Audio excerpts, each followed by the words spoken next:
Good day, dear service professionals.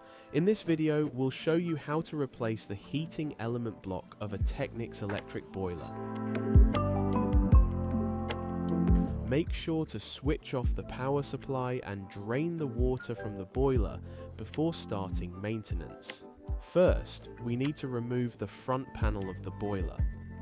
It's important to avoid pulling off any cables. To do this, it is necessary to separate the display board and the grounding cable, which is attached to the front panel. Then we remove the bottom cover.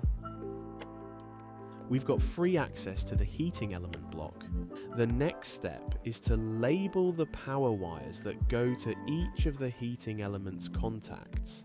Now we can disconnect the wires and jumpers from the heating element's contacts. Next, we unscrew the flange fasteners. We must be prepared for some water to remain in the heating element's housing, which will start to drain once we unscrew the heating element's mounting. After that, we carefully remove the heating element without damaging the gasket.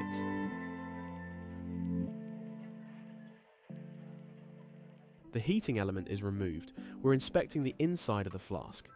If everything is okay, then we can install a new heating element. Now we perform all operations in reverse order and don't forget about safety precautions. Thank you for your attention.